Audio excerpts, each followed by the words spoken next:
Dawood, have you tried Proust's à la recherche du temps perdu? Perdu.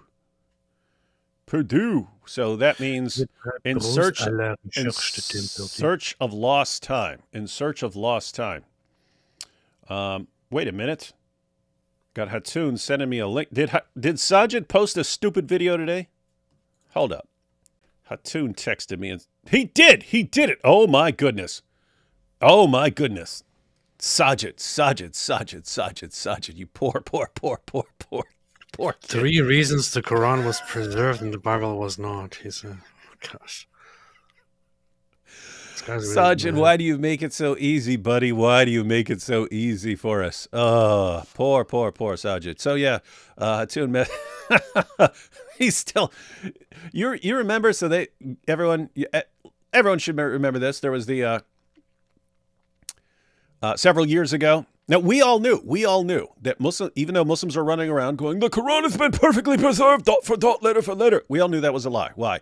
Well, multiple ways. You get the same result no matter how you look at it. Me and Nabil back in the day when we were actually discussing this, Muslims like 2006, 2007, 2008, and so on. We're just relying on the Muslim sources. We're going to like Sahih Muslim and so on, which talks about entire chapters of the Quran being lost because Muslims hardened their hearts and they were too lazy to recite those chapters, and then they just were lost. We'd point out the Caliph Uthman having to burn all the Qurans to cover up differences. Over 200 verses came up missing just from Surah 33 because the only people who had the passages memorized died in battle, and Aisha's sheep ate the only copy. So we'd point out those kinds of things. Then you had the people who were focused on manuscripts. That was like Dan Brubaker and so on, but you had others before him who were comparing manuscripts and pointing out textual variants. Then you had the people who would focus on different Qurans in different parts of the world today, the different Qira'at and so on. So we all knew this was like just a flat out lie. But your average Muslim in your average mosque isn't listening to us. He's listening to his imam tell him perfect preservation right down to the letter. So if that guy hears all his life, perfect preservation, dot for dot, letter for letter, all his life, and then he hears us say, no, there were changes and so on, and there are differences, and who you listen to? You listen to your guy. You think we're lying. Okay.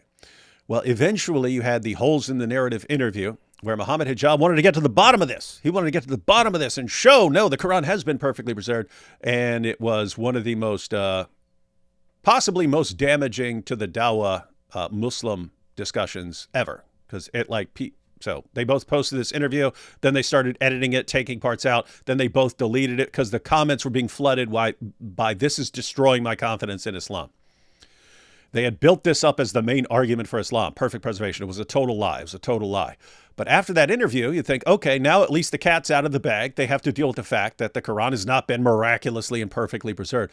Saajid comes out right after that and it's like, how dare you? You guys have no hikmah. You don't have the hikmah. I converted to Islam because of the perfect preservation, and now you're telling people it's not true.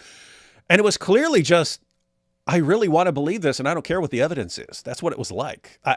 This makes me feel good. This makes me feel superior in my religion. We've got a perfectly preserved book. It's just amazing. Here we are years later, and he's still clinging to it, apparently. We've got the preserved book. You live in fantasy land, dude. It's even worse than you think. As you are speaking, I'm listening to the video of Saajid Lipham. Yeah. It's even worse than you think.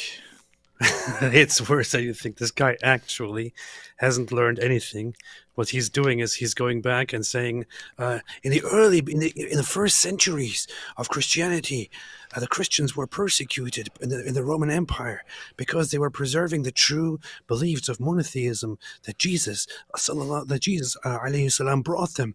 It was not until Emperor Constantine, who then called the Council of Nicaea, where the Nicene Creed was implemented, that the polytheistic beliefs, the corrupted Christian beliefs were introduced. Because up until then, of course, the monotheistic beliefs that the Christians, that the early followers of Jesus alayhi salam had, were troubling the Roman Empire. But Constantine, the emperor, had to somehow integrate this religion into the empire. So he called this council, and there they weeded out the monotheistic beliefs and introduced the current corruption of Christianity.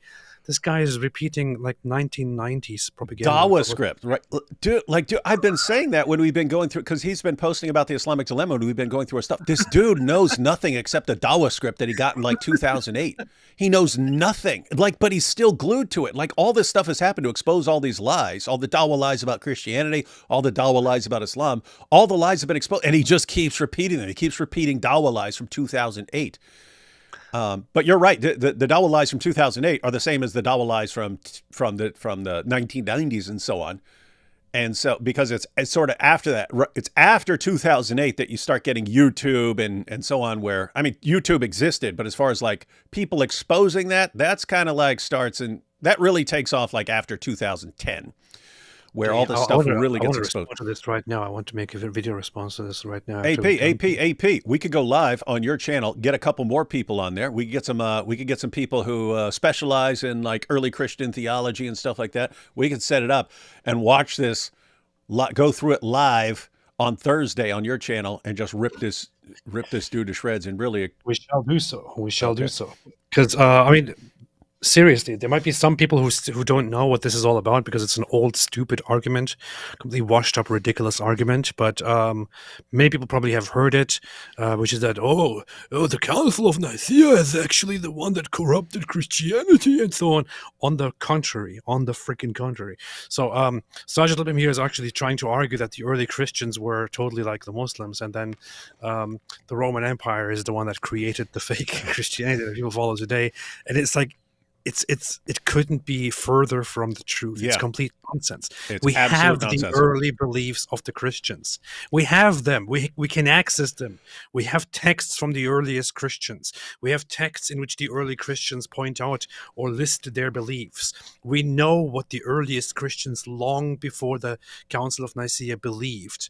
The beliefs were very, very much in line with Christianity in general, in Jesus as the Son of God, as the divine who came, took on flesh, died, was crucified, died, and rose again, and so on.